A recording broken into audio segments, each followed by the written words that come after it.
I found this amazing quote by Desmond Tutu, who said that hope is being able to see that there is light despite all the darkness. And that's the way I feel about each one of you. And I'd also like to quote Jan Piercy earlier today, you said something almost similar. You're like, the Miller Center entrepreneurs are a source of hope for me, and kind of replenish your cup. And that's exactly the way I feel about each and every one of you. And it has been my deep, deep honor, privilege, and pleasure to get to know all of you. As I've said many times, and I'll say it again for this crowd, this is an extraordinary group of entrepreneurs. This is a group of people who, in their context, in their country contexts and communities, could really be doing anything. And they choose to do this. They choose to work to end poverty through entrepreneurship, working with women, working with farmers, in all kinds of different capacities. And I just gotta say, I think we just gotta give it up for these people who are making it happen every single day.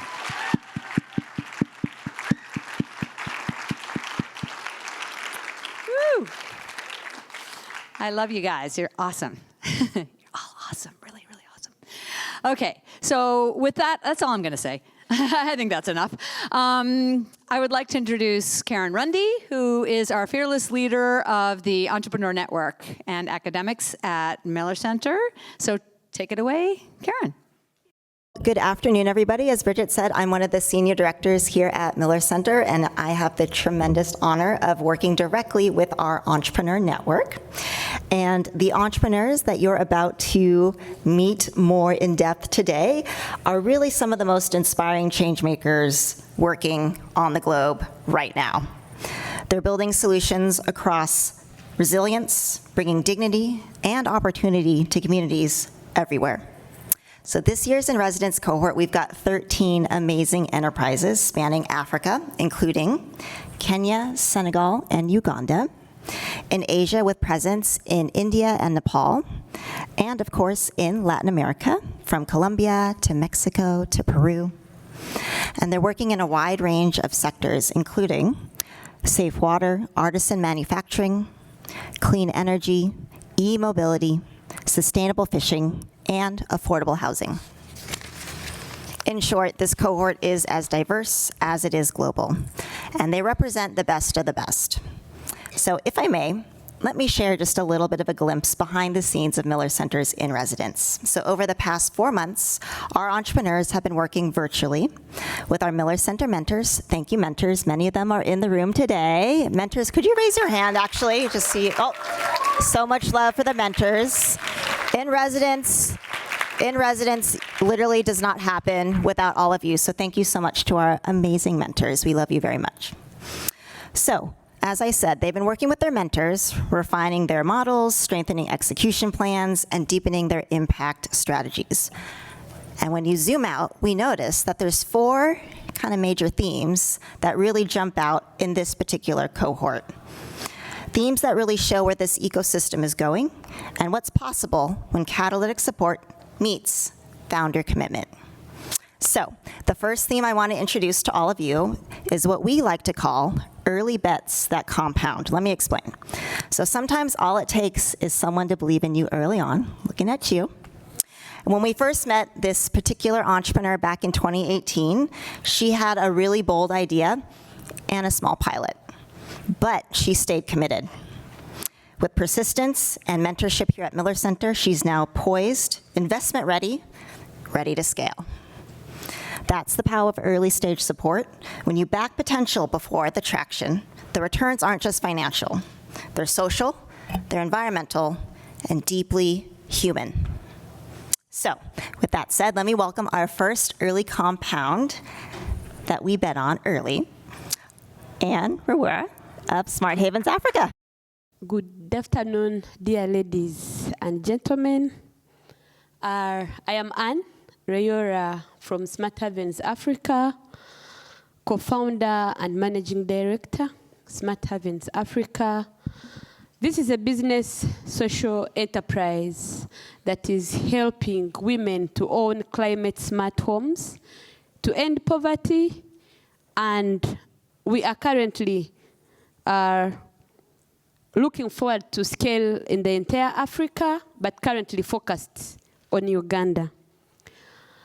And I well know, and you all know, that a home a person lives in determines who they become in life. Truly, I'm sure we all know that. However, it's unfortunate that several years back, oh, sorry. It's unfortunate that several years back, it's unfortunate that I lost my father, captioned on the left, and it is then that I realized how the lack of affordable quality housing affects all spheres of life. Since my mother had to spend most of her savings on housing rent after we lost our home to our relatives. I later met my co-founder, Will, on the right, and together we faced differently how housing challenges can affect education, health, and access to other basic needs in life. Together, we built a solution that we needed then, rather than sit back and complain. We built a solution that we desired to have, and we focused on women who are the most affected, because in Africa, traditional aspects are affecting inheritance of property, leading majority women to be affected. Because in Uganda, only 1% of the housing population can access a housing mortgage financing, leaving majority not to have an opportunity to access a sustainable pathway to home ownership. Because in Africa, over 48 million households are still lacking quality and standard housing. However, Smart Havens Africa, we built this social enterprise to help women be able to own climate-smart homes, build wealth, become financially independent, and be able to thrive. And how do we do this? We are able to train women to participate in construction of these homes. We also offer a human rent-to-own housing plan that is helping women to pay monthly for a period of 8 to 10 years while they are living in the homes that we have built, giving them an opportunity to become independent owners. Since we started, we have built 120 IFC certified homes, and we are looking forward to become net zero because we want to build wealth for these families that we are supporting. We are on our path to scale, and we are ready to scale, so kindly join us on ensuring that we participate on the global development agenda. Thank you so much.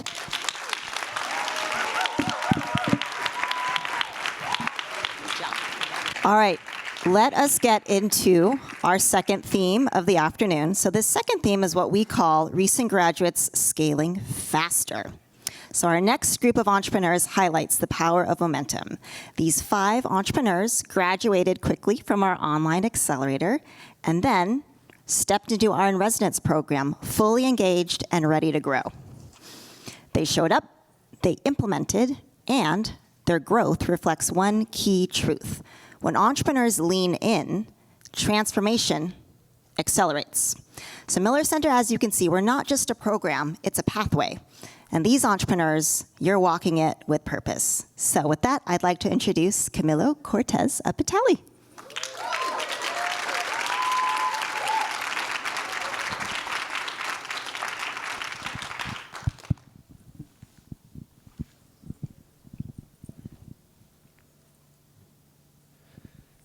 Hello, Camilo Cortes, CEO and co-founder of Petalii.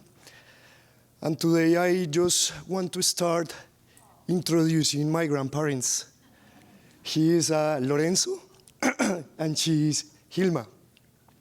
In that picture, they were like 20 years old, just married.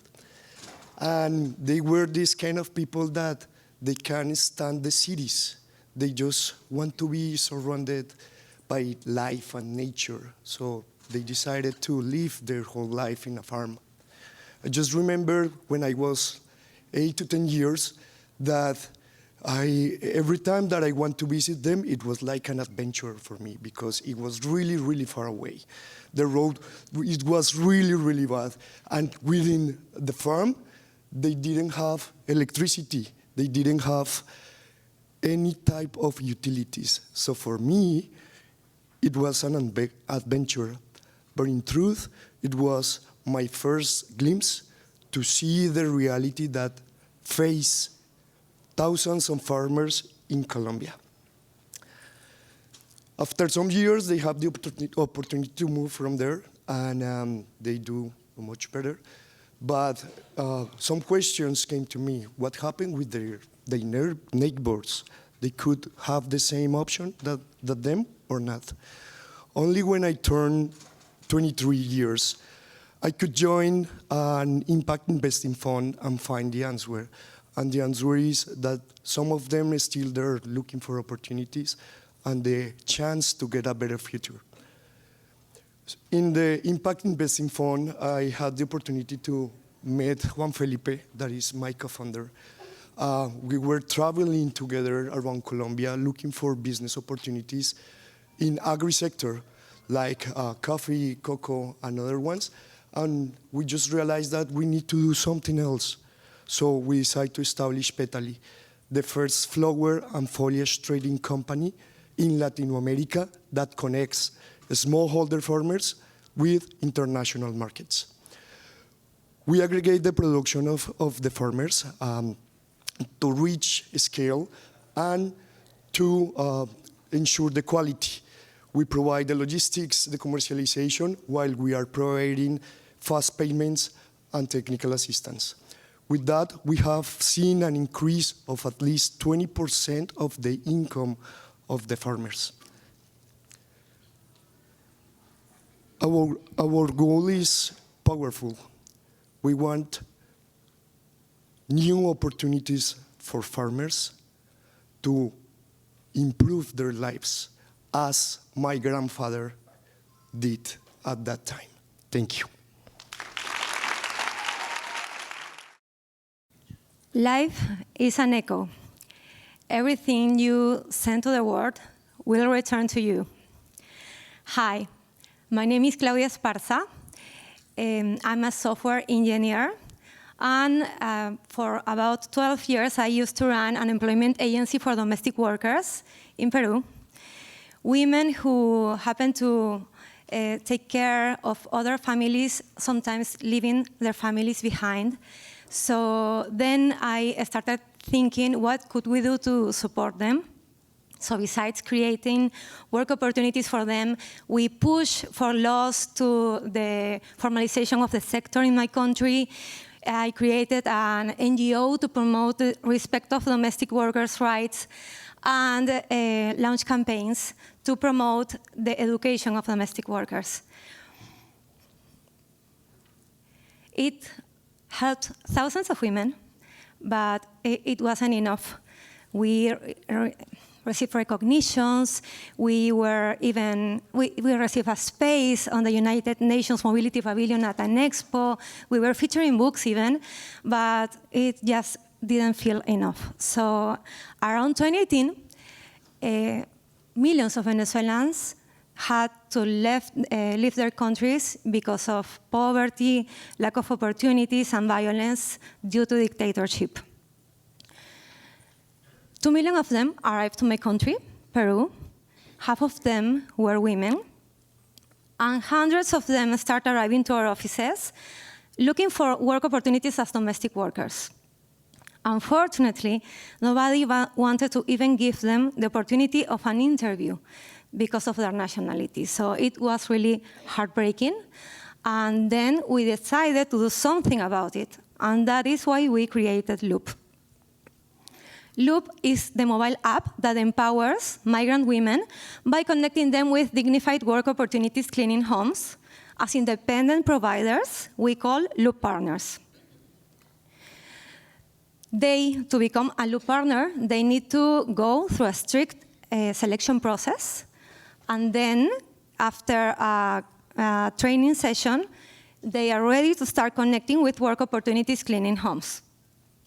Our model is similar to Uber, only a little more sophisticated because we promote the connection and reconnection between customers and Loop partners through our mobile app. So we are building a solid community of people supporting each other, who trust each other, bringing peace of mind for customers who in a glance can hire a person they know whenever they need. And in the other hand, we are enabling Loop partners to generate the best incomes in the market and to choose their own schedules because they are the ones who design their working schedules. So that allows that,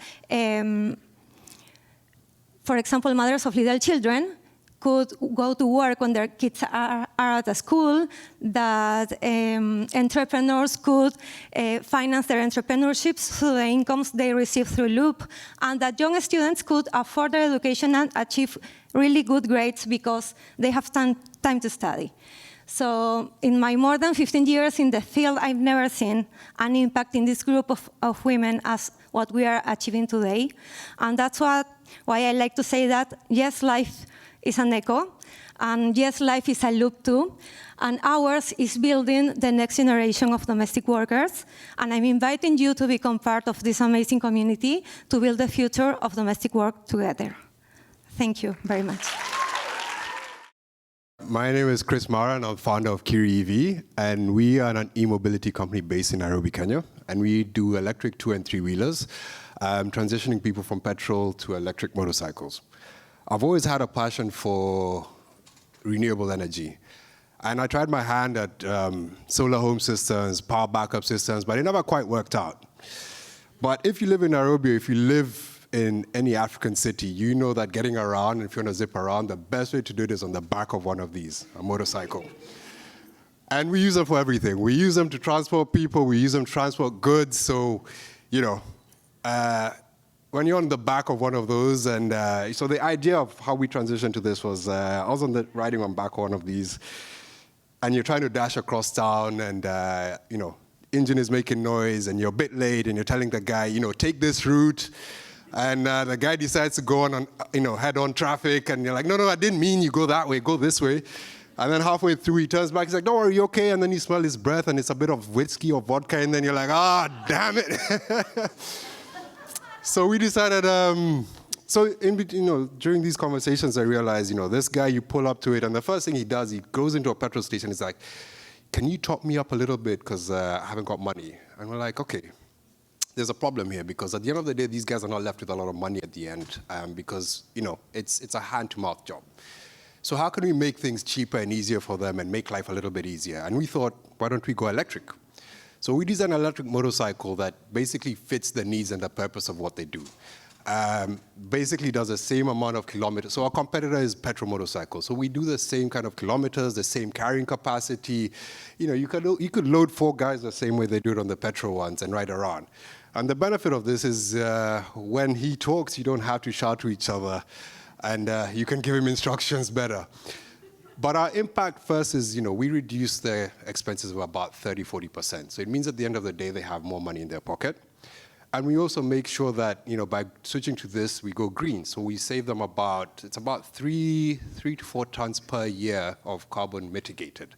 So we need to put a lot more of these so we can make our cities greener and friendlier. And it's been a journey for the last, you know, about 6 years. We're slowly getting there. We've got the tech ready. This is the team that does it. This is my team. We're a small team, dedicated team. And one of the reasons why we've gotten so far and so fast to where we are right now is because my engineers ride the bikes every day.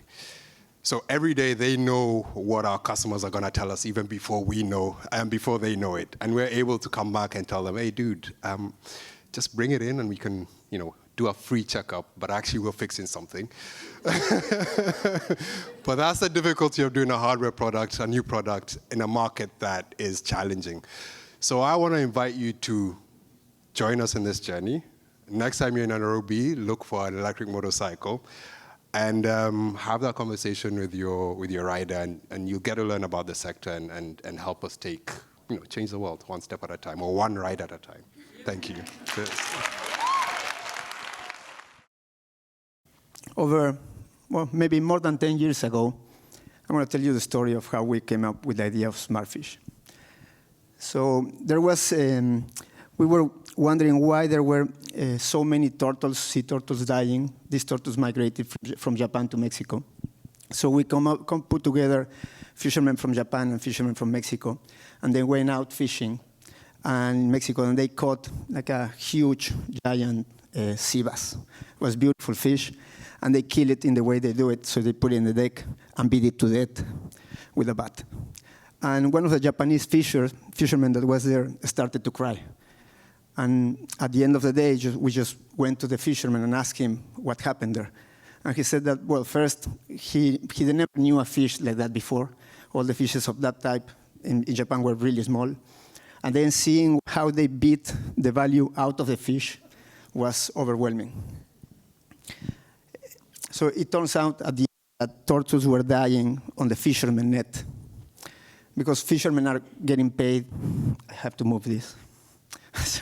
So fishermen are getting paid pennies for their catch. So they have to catch a lot of fish in order to survive.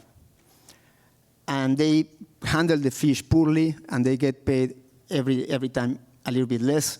And this is what we call the negative cycle of poverty and overexploitation. And we thought, how can we pay them more so they can fish less and break this cycle of poverty and overexploitation? And we say, well, maybe if the fish is of a higher quality, we can pay more for that fish and sell it in better markets. And that was the idea of SmartFish. Today, we're working with more than 9 co-ops. We have brought to market almost 300 tons of sustainable, high-quality seafood at a competitive price. And we have impacted the lives of more than 15,000 people. I joined the company in 2018. I studied physics, and I have a master's in aerospace engineering, so nothing to do with fish. But I love to solve problems.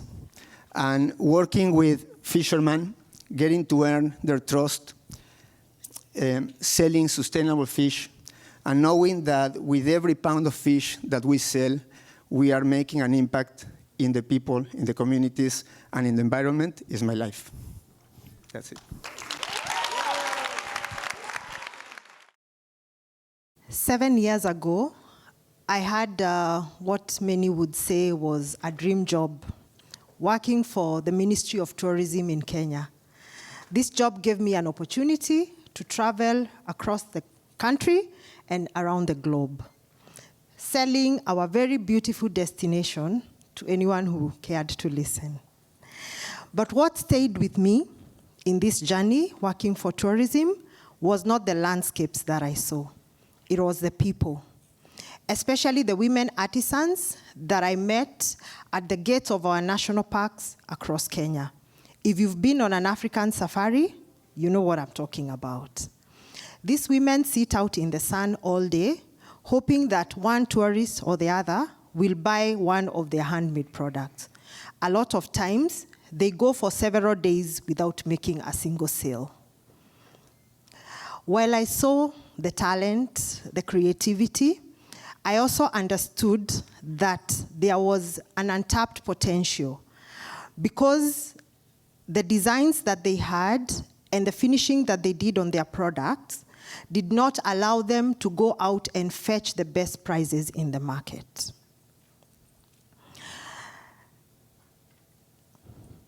So I started spending my weekends with them and learning, listening to them, and of course supporting them to make better designs.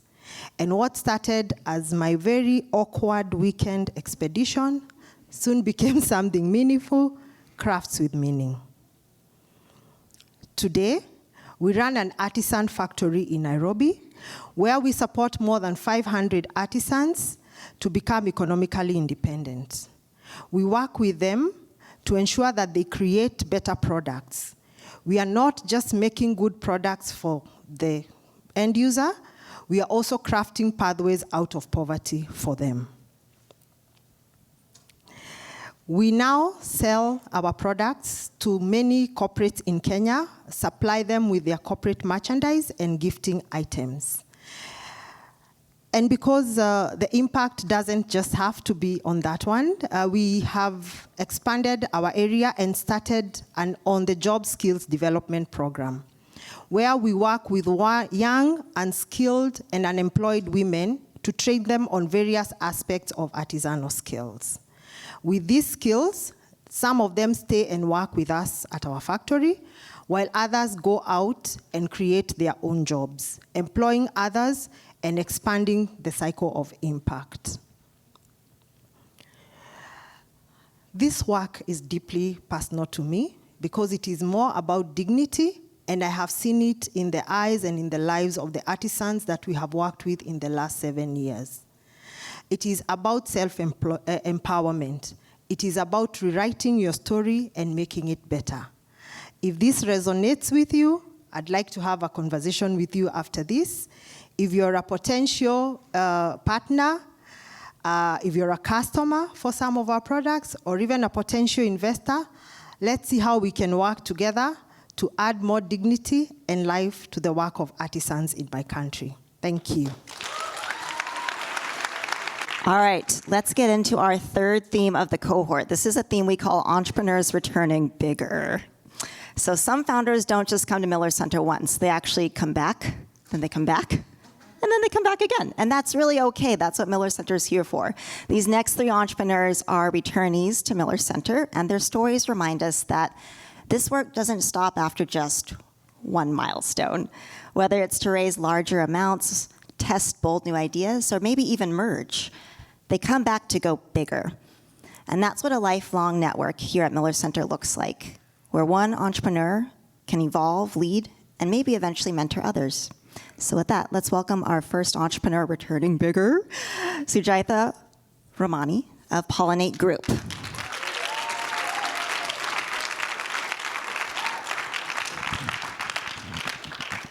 Firstly, thank you so much, Miller Center, for believing in us for so many years. When I first met Lakshmi, she told me that she's never earned a penny in her life on her own. 3 years into joining the entrepreneurship skilling program with Pollinate, today she has access to an income of 8,500 rupees.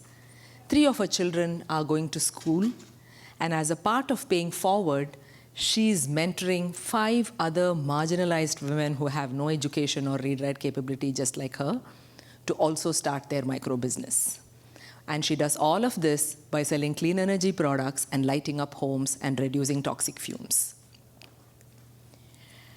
Multiply this with 2,500 people that we've worked with today.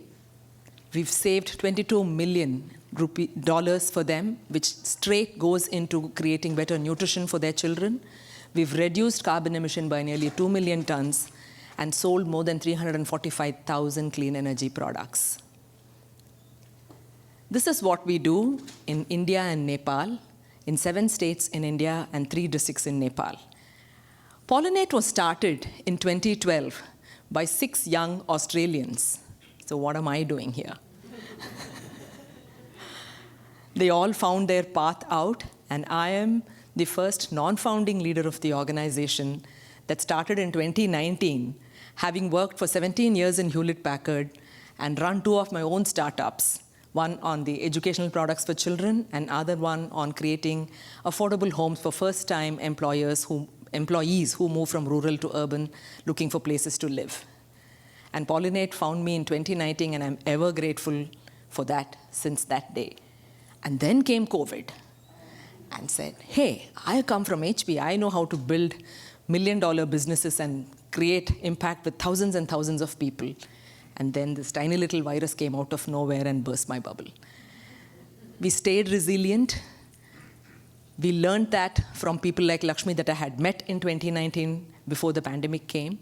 And that resilience is what we want to take to thousands of women in India and Nepal, build their micro business, pull themselves out of intergenerational cycles of poverty, and have access to a dignified source of income by distributing clean energy products that creates cleaner, greener, healthier environment. As we sit and consume grid power, they create a greener planet for us. Join us. Do we have any Peace Corps volunteers in this room? Yeah, Sarah, I didn't know you were a Peace Corps volunteer. Okay, those are my people. Yes. Okay, so I was a Peace Corps volunteer shortly after college.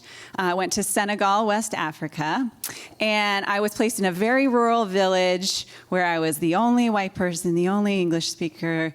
I was this like sad little scared girl that thought she was going over to Africa to save the world. I learned a lot more than I could do to help anybody. So Peace Corps taught me 3 things. 1, that I have a lot more to learn than I have to teach. 2, behavior change is really hard, and it takes time, and it takes patience, and it takes deep listening and trust and relationships. And 3, that development projects, while they can be very positive, often could be a lot better if they just took the time to listen to communities and let communities lead the work. While I was in Peace Corps, I met another Peace Corps volunteer. He was in the capital city of Dakar, and he had this amazing project. And while I was struggling with the ambiguity of what I was supposed to be doing, an art history major, teaching rural health, he was an urban agriculture volunteer. And he was put at the National Hospital behind their infectious disease ward to design a garden. In Senegal, I don't know if you're aware, the HIV rates are very low. So as a result, the stigma around HIV is quite high. And in Senegal, most hospitals and clinics feed their patients by the families coming in and providing the food. Well, for the HIV patients, often they had nothing to eat except for whatever the hospital could provide, which was often just oily rice once a day. So Steve had this amazing idea to put a garden behind that hospital. He took this discarded space and made it into a productive vegetable garden that immediately produced produce, went into the hospital's kitchen and onto the plates of these patients. And so for the times that I would go into Dakar, I would hang out with Steve because I just needed to be around a project that made sense, the project that made impact, and something that I could do. I was sweating regardless. I might as well be productive while I was sweating.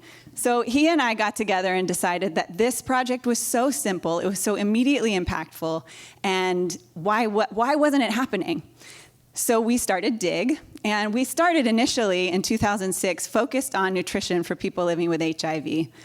It has been almost 20 years, and we have expanded our vision to work with other groups of people who are often not getting served through the development industry, not market investable, people like women with children who are underweight or clinically diagnosed as malnourished. We work with women who have been experiencing gender-based violence. We work with displaced persons. And we design gardens to address their unique needs. Please wrap up. We have had amazing people visit us in the gardens. Laura and Jenna Bush visited our first garden. Bill Clinton did as well, not at the same time. And we have expanded and honed our model across 8 different African nations since 2006. And we have impacted over 250,000 people over those almost 20 years. I'm here at SOCAP with the Miller Center, she's coming for me, because we're at a really exciting inflection point where while we have reached 250,000 people over 20 years, we're ready to scale and reach 250,000 people in the next 2 years. And we're looking for people to get involved, and I hope you'll come talk to me. Oh, not you. Hello, SOCAPers, how are you doing? So I've not only returned bigger with impact and a bigger team, but bigger this way as well. You will see that very soon in one of the photos. I have the daunting task of distilling 10 years of a roller coaster journey in 3 minutes, but I'll give it a try. Let's go. All right. Of all the places in the world, this is Wageningen, Netherlands. Does anyone know that place? This is where I met my original 4 co-founders, all of them French. I don't know why, all PhD students. I was the only guy with business experience there. So the idea was to steal their lab ideas and commercialize it. But soon we realized that our passion was very common. We were trying to do the same thing, change the world. So we decided to power 300 million people in India that were not connected to the national grid then. And we started developing a technology using agricultural waste at Imperial College London. That's where my current co-founder, Clementine in blue, was doing second-generation biofuels in PhD. So that's that's 2015. We are in 2025. It's 10 years. Let's see what happens next. So we did deploy a mini grid to power an entirely unelectrified village. You don't see the picture of that. It's an entire village. But we realized by talking to people that that's not what they were looking for. They were looking to get energy for productive use for their farms because they were all farmers. So we went around walking in villages for an entire year to 50 to 100 different villages, interviewing 500 to 1,000 people. And we found out that there were 30 million Indian farmers relying on these very expensive, polluting 9 million diesel pumps, which were inefficient, and they started seeing a decline in their crop yields, which was half of the world average. And therefore, they started pushing back on the number of cultivating seasons. So what do we decide to do? We said we'll take a participatory approach. So 3 of the co-founders you saw in the first photo dropped out. They went on to do other things, interesting things. One of them testing the effect of aphrodisia in sea animal, for example. But the 2 of us continued, myself and Clementine. And we went around, we said, we will build it grounds up. We will learn from people that we are finding a solution for. And we use the human-centered design approach to start rebuilding again to provide the solution. And come 2018, we deployed our first solar irrigation pump. And because we knew that that's where they need actual support. And that's what happened in 2018. This is Uttar Pradesh in the eastern part in the Terai region. But it's not only about deploying. We also knew these farmers were low income. They did not have the upfront capital to invest in the technology. So how do we provide access to solar irrigation pumps? And that's where our innovation comes in. And what we call pay per use, which means they don't buy the technology, they get to use the technology as a group of people, and they pay a certain tariff based on their usage. So it's a utility model. I know you're coming. And there you see, after solar, all of those pumps have gone into disuse. Now we are supported by a team of 50 people, as you can see over here. And we've deployed, we went from 1 pump to 300 pumps, and we now serve the needs of 50,000 people. And our social return on investment is every dollar that we invest gives a social and environmental return of 4.35. Thank you. The 4th and final theme is one the collective we are all seeing more and more of. It's climate adaptation at the community level. So these last 4 enterprises are addressing some of the most pressing challenges literally of our time, from water access and soil health to food security and climate resilience. They prove that innovation can thrive even in the most complex rural markets, and that local solutions are most powerful when they are local. So with that, please welcome Adriana Luna-Diaz of Tierra de Monte.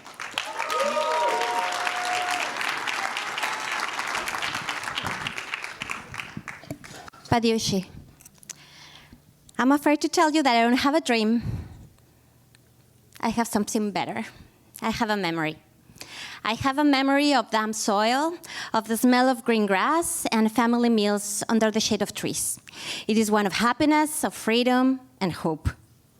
I share that memory with the people of Sinaloa. That was once a land full of life and joy, but that now is infamously known for all the wrong reasons. One night of February 2011, a frost came, and it wiped out thousands of hectares of crops, taking with them livelihoods and peace. Violence, despair, and poverty spread like ripples in a pond. And eventually, of course, those ripples affected me. In that same place, 1 year later, my daughter was born. She was a chubby, beautiful, happy, very strong baby, but she had a severe allergy to agrochemicals. Suddenly, pesticides weren't just an environmental issue, but they were actually a daily threat to her life. I was a biologist, I had a master's degree, and I was living in a supposedly very advanced world, and still I faced the impossible decision to choose between feeding my baby with poison or let her go hungry. I realized that this was not only my story, but one of a system that forced farmers to choose between health and yield, and forced mothers to choose between death and despair.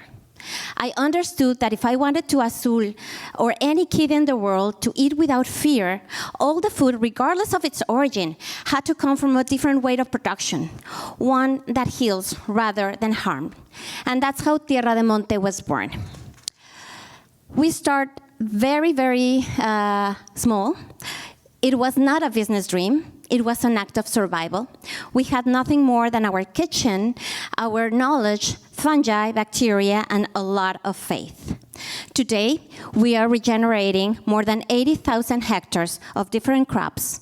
We have displaced and substituted thousands of liters of pesticides, and we have improved up to 300 the income of thousands of farmers that now don't have to choose between cost and life, and nor do we as consumers. But beyond the numbers, what we do is remember. We remember that agriculture was not meant to destroy life, but it was supposed to nourish it. And we are proving that it can do so again. I stand here not only as an entrepreneur and as a scientist, but as a mother that turned fear into purpose and memory into movement, because future cannot be sustainable if it's not accessible. And food will be never truly good if the good doesn't become the common. Thank you very much. My name is Biren Sahoo. I am the founder of Manikstu Agro. So I'm basically from a place called Kalahandi district of Orissa, India.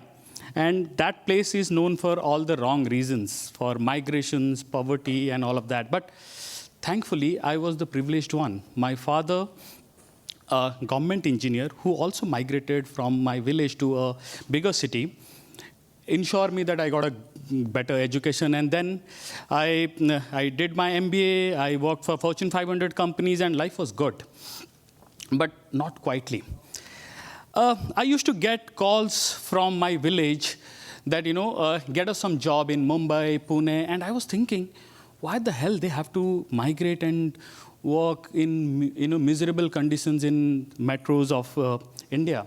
And I thought, can we do something in our village where they can get employed?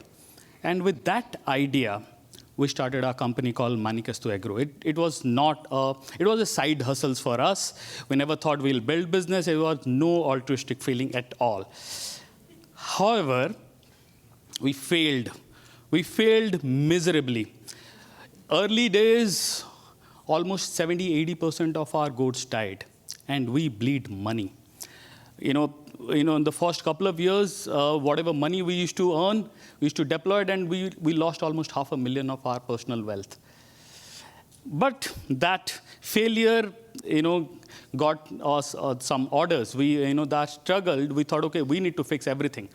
We fixed vaccinations. We fixed feed. We fixed, the market linkage and everything. And then after 3-4 years, when we know how to rear goats, we thought, okay, can we have more people with us now? And with that idea, we started something called Goat Bank. Sounds interesting, right? It's a very simple model. We used to give 2 goats to our farmers. They have to rear it. And within 2 years, within 24 months, there are 12 offsprings come out of which they have to keep 6. We will take 6. Simple. It's a 2 goats against we get 6 goats. That's how it is. And luckily, with that, we have now 8,000 farmers with us, and we have 40,000 goats with us. And all that 8,000 farmers, they have doubled their income in 2 to 3 years. You know, this lady, you see, it's Champa. She has 50 goats now. And that's the power of Goat Bank. And with that Goat Bank, our ambitions is next 3 years, we would like to have 100,000 farmers, 5 years, 200,000 farmers, and 15 million goats. Something which we started as a side hustle is now purpose of my life. And the place, the Kalahandi that I belongs to, is no more a case study of poverty, but it's a case study of pride. I need all your blessings and support to make a goat bank a revolution to change the $10 billion industry in India. Thank you.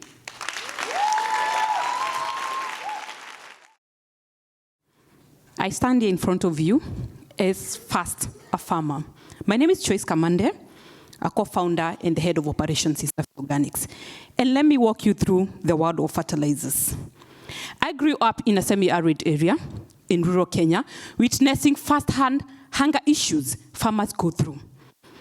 And imagine, my mother in central Kenya pays 3 times the world fertilizer prices compared to a farmer here in California. What this means is that they pay very highly expensive, and they can find the cheapest synthetic fertilizers that in the long run degrades and acidifies their soils. This is because most large-scale fertilizer production plants are located in the developed world, and shipping these fertilizers to recovering markets such as Sub-Saharan Africa is logistically complex. And this means after purchasing these fertilizers, they decentralize and degrade their soils, making these farmers food insecure. And this is unacceptable. Sahoo Organics, we are changing this narrative with decentralized and small-scale fertilizer production by leveraging on technology designed together with MIT to small-scale and decentralized fertilizer production in village-based unit using the locally resources, labor, and waste. And within 24 hours, you have your fertilizer ready. We have proven that our fertilizer works with a network of over 18,000 smallholder farmers. And we have created over 110 rural jobs, sequestered over 10,000 tons of CO2, and recycled over 21,000 tons of waste. Our traction and what we are looking for is about $4 million. The reason why is because we have a team of over 42 full-time employees in Sahoo Organics, impacting the 18,000 smallholder farmers that I talked about. And the reason why we are inviting you is because when we began our facility, there was open air burning. A lot was happening. And we created 2 other businesses that actually failed. And why we believe that Sahoo Organics is the right business for you is because over the last 10 years that we have been in the business, we started with one story. A farmer believed in just, these simple people, African people, who are selling a fertilizer. Have they ever seen that kind of fertilizer? No, it was powder. But today, as I stand here, we have created a commercial plant that have a capacity over 20 tons every day. This is myself in the factory. The fertilizer was powder, but locally, have we seen a granulated product? Biochar, which has a capacity to sequester 1.4 tons in every land that our product is used. You can see it is granulated, so it looks like the normal fertilizer. And this is our factory. We are requesting for $5 million to scale this to the next location, decentralization, with the same capacity. And in the next, come 2030, we will be able to empower over 400,000 smallholder farmers across the country. Welcome, so that we can have a conversation. My name is John Nyagwenta. A near-death experience with typhoid led me on a lifelong mission of ensuring that nobody has to die from easily preventable waterborne diseases.